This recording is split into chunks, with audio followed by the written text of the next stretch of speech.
Assalamualaikum dan salam sejahtera. Bertemu lagi. Untuk video kali ini saya akan mengajar tuan dan puan untuk membuat pengiraan BMI. Okay. Saya sudah sediakan beberapa data yang terdiri nama, berat dan tinggi. So apa yang kita perlu cari adalah BMI serta statusnya. Okey. Untuk pada bahagian BMI, okey, cara pengiraannya ialah sama dengan klik pada berat. Kemudian bahagi dengan tinggi. Untuk sebelum kita klik pada tinggi, tuan puan kena buka kurungan dulu, buka kurungan, and then klik pada tinggi, darab tinggi.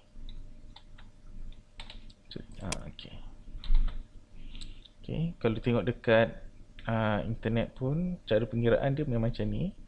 Berat bahagi tinggi darab tinggi.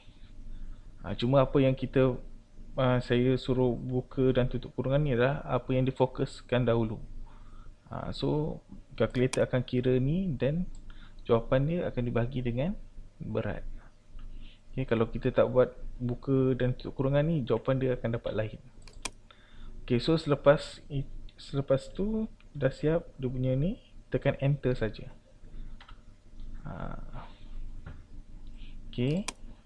So jawapan BMI ni yang atas ni, tuan puan boleh tarik je sampai bawah. Andai kata tuan puan dapat banyak titik perpuluhan ataupun langsung tak ada titik perpuluhan, apa yang tuan puan perlu lakukan, highlight semua sel ni, sel BMI, klik pada home, kemudian dalam group number, dekat atas ni ada increase dengan decrease. Increase ni kita nak tambah titik perpuluhan, ataupun decrease ni untuk kurangkan titik perpuluhan. Kebiasaannya BMI ni kita memang guna satu titik perpuluhan. Secara normalnya memang kita guna satu titik perpuluhan.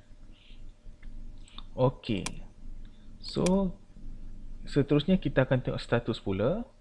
Status ni di bawah ni saya dah siapkan dia punya jadual sebagai rujukan.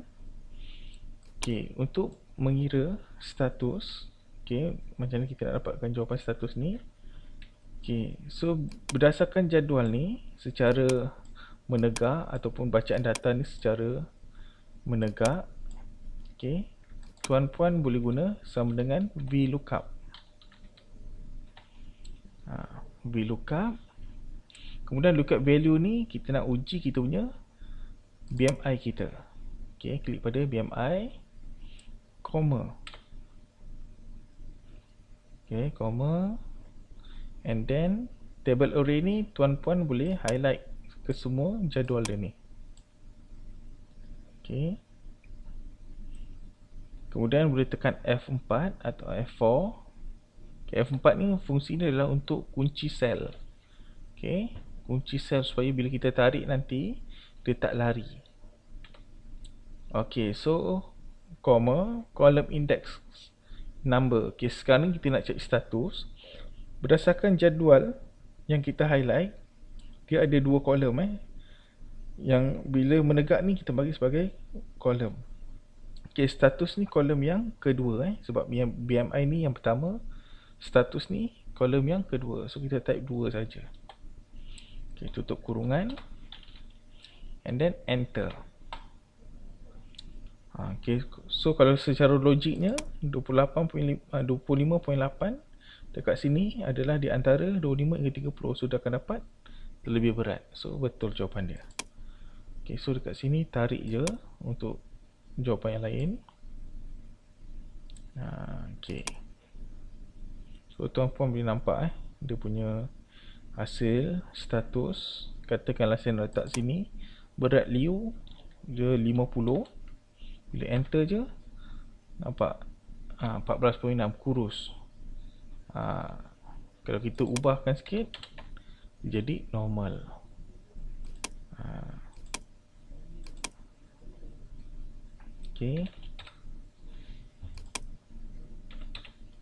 nak tukar dia punya ketinggian ke, boleh. Tuan-puan boleh try. Okay, so setiap kali perubahan status BMI pun akan berubah. Okay, dia ada sync. Okay, dia synchronize lah data-data ni. Okay, itu kalau kita guna VLOOKUP. Tiba-tiba dia tak nak guna VLOOKUP, dia nak try yang lain. Try yang lain tu kita boleh guna if. If pun boleh. So saya buat sikit. Okay. Kalau tuan-puan nak buat nak copy sel pergi sebelah. Okay, status ni saya letak 1 dahulu. Okay, and then saya tarik ni pergi sebelah. So automatic akan jadi status 2.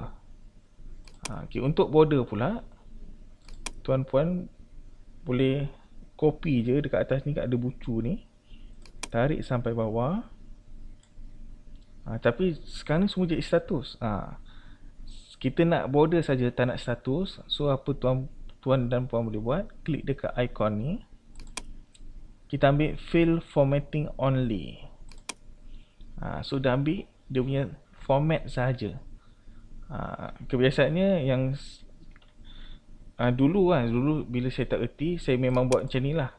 Yang ni memang saya erti. Cuma yang lain ni saya kena klik balik home, nak kena buat border. Tu dah leceh. So bila saya dah tahu ni, saya share lah. So daripada atas ni tarik sampai bawah, and then kita klik fill formatting only je. Data tak ambil, dia ambil format sahaja. Dia copy format sahaja. Okay, so kita tengok cara nak guna if. Okay, if ni dia tak guna jadual. Jadual ni just rujukan. So sama dengan if. Okay, sama dengan if. Okay, logical test sama juga, kita klik pada BMI. Kita nak uji kita punya BMI. Okay, so untuk if, jika melibatkan nombor, okay, terutama ni kalau kita nak buat BMI lah, kita kena ambil yang paling atas dahulu. Okay, kena ambil yang paling atas dahulu.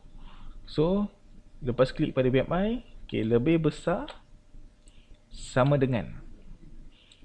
So bila ada sama dengan ni, bila ada lebih besar sama dengan 30, so dia akan start pada 30. Kalau kita tak ada sama dengan, dia akan start pada 31. So lebih besar sama dengan 30, koma. Okay, so lebih besar sama dengan 30 ni akan dapat obesity. So apostrophe obesity. Type. Okay, tutup apostrophe, koma. Okay, so dah settle. Tapi yang lain ni ada lagi ni, terlebih berat, normal, kurus ni tak siap lagi. Tapi kat belakang syntax ni dah hitam. So bila dah sampai hitam ni, okay, dah sampai value false, kita nak tambah lagi dia punya kriteria. So kita top up lagi satu, if. Yang ni tak perlu sama dengan. Sebab apa? Sama dengan ni sekali saja yang digunakan, itu pada belah depan. Okay, so sama dengan, lepas koma, if lagi sekali. Step yang sama, kita klik pada BMI. Kali ni kita buat untuk terlebih berat. So lebih besar sama dengan 25, koma, and then mention dia adalah terlebih berat. Okay, apostrophe, koma. Okay, normal, kurus ada lagi. Tapi yang ni kita tambah lagi if lagi sekali. Selagi tak complete, selagi tu kena tambah if. Okay, if sama juga, klik pada BMI, lebih besar sama dengan 18, koma. So dah akan dapat normal. Apostrophe normal. Okay, so dah tutup apostrophe normal tu. Okay, koma. So last sekali yang tinggal adalah kurus. So kat sini value false ni kita tak perlu top up lagi if. Sebab apa? Dah memang tak ada lagi. Kalau kita tambah if lagi, maknanya kita ada dua lagi kriteria. Tapi tinggal satu je kriteria. Value false ni kita matikan terus apa yang tertinggal, iaitu kurus. So apostrophe kurus. Kurus. So tutup for Sophie. So ada berapa if kat sini? Kita ada 3 if. So bermaksud 3 kali tutup kurungan. 1, 2, 3. Ataupun malas nak tengok balik ada berapa if, tuan-puan boleh tutup kurungan sampai dia warna hitam. And then tuan-puan boleh enter. So sama je jawapan dia. Kita klik and then tarik sampai bawah. Nampak tak? Tuan-puan bergantung pada, terpulang pada tuan dan puan nak guna VLOOKUP boleh, nak guna if boleh. Tapi kalau ada jadual yang teratur, okay, kita boleh guna VLOOKUP ataupun HLOOKUP. Depend pada cara bacaan jadual tersebut. Kalau melintang, kalau punya bacaan data tu secara melintang, kena guna HLOOKUP. Kalau dia punya bacaan data secara menegak, dia kena guna VLOOKUP. Kalau tak ada jadual macam ni, kita kena guna if. Ini just rujukan je. Okay. Kemudian kita nak warnakan dia. Okay, nak warnakan dia. Katakanlah saya nak warnakan normal. Okay, normal ni saya katakan saya nak warna background biru. Okay. So bila kita buat status ni, bila normal je keluar warna biru. Macam mana nak buat? Tapi kalau sekarang, kalau dulu saya tak tahu, saya buat macam ni je. Saya ambil normal and then saya tekan. Itu cara dululah. Tapi bila saya dah belajar, saya akan share cara yang efisien. Okay. So highlight dekat status. Saya tunjuk status satu dulu. Yang dua ni terpulang pada tuan-puan kalau nak buat. Okay, highlight pada status dahulu. Status satu. Bila dah highlight, klik pada home. Okay, conditional formatting. Okay, dalam home ni, dalam group style ada conditional formatting. Okay, so dekat kita boleh guna highlight cell rules. Tapi kalau saya nak guna jalan panjang, saya klik pada bawah sekali lah. Manage rules. Okay, manage rules. So kat sini kosong, clear. Kita tak ada set apa-apa dia punya rule. Memang kosong. So kalau kita nak buat, kita kena klik pada new rule. Okay, so bila keluar new formatting rule, so dekat rule type ni, tuan-puan klik pada nombor 2 ni. Okay, format only cells that contain. Okay, so cell value dekat bawah ni, edit the rule description. So cell value biarkan. Between ni tak sesuai nak digunakan. Sebab apa? Between ni lebih kepada angka. Okay, bila melibatkan ada teks, kita kena guna equal to. Equal to ni boleh, nak teks boleh, nak nombor pun boleh. Equal to ni macam dia akan check lah apa yang kita nak cari tu. So equal to, kat sini kita type normal. Okay, so klik pada format. Okay, so sekarang ni kalau tadi saya buat nak background warna biru. Okay, dekat atas ni ada 4 tab. Okay, number ni memang kita tak guna. Okay, font. Kalau font ni kita nak warnakan tulisan.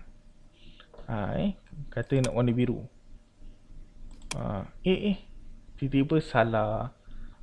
Kat sini tulisan biru, saya nak background biru. So kat sini kalau tersalah, tuan-puan tak perlu risau. Kat bawah ni ada clear. Tuan-puan boleh klik pada clear je. So dah akan back to normal. So kalau kata nak background, tuan-puan kena klik pada fill. Dekat atas ni fill. So nak warna biru, so ambil lah warna biru apa-apa, tak kisah. And then klik OK. Okay, so recheck balik. Okay, kalau sel tersebut mengandungi normal, maka dia akan dapat background warna biru. So kalau betul, klik OK. Okay, so dekat sini. Okay, so sebelum tu saya klik apply dahulu. Bila klik saja, automatik ada perubahan warna dekat atas ni. Nampak tak? Okay, so saya klik OK. Okay, so kita tengok efek ke tak. Okay, katakanlah Andy Lau ni naik berat jadi 85. Tiba-tiba automatik jadi terlebih berat dan normal warna biru pun akan hilang. Ahmad pula, andai kata dia kurus, bukan kurus, turun berat badan, and then dia dapat normal dan automatik warna biru. So cara ni lagi efisien daripada tuan-puan guna kaedah fill color dekat atas ni. Sebab apa, bila ada perubahan, tuan-puan kena pindah secara normal, secara manual. Kalau kita buat cara biasa, kalau guna conditional formatting, dia dah auto setup. Berubah je, dia akan follow dia punya rule. Kalau normal, warna biru. Okay, depends pada rule yang tuan-puan buat. Ini baru normal. Mungkin lepas ni tuan nak buat opacity warna merah ke pun boleh sebenarnya. Okay, itu kalau kita nak buat. Okay, andai kata bos ataupun kita di sini tak nak guna conditional formatting ni, tak nak ada warna, nak kosong, clear. Okay, so apa tuan-puan boleh buat, highlight balik kat kawasan dia, klik pada home, conditional formatting. Okay, kat bawah ni boleh klik pada manage rules balik. Tuan-puan klik je kat sini, and then boleh klik pada delete rule, and then OK. So hilang. Okay, itu saja. Sekian, terima kasih.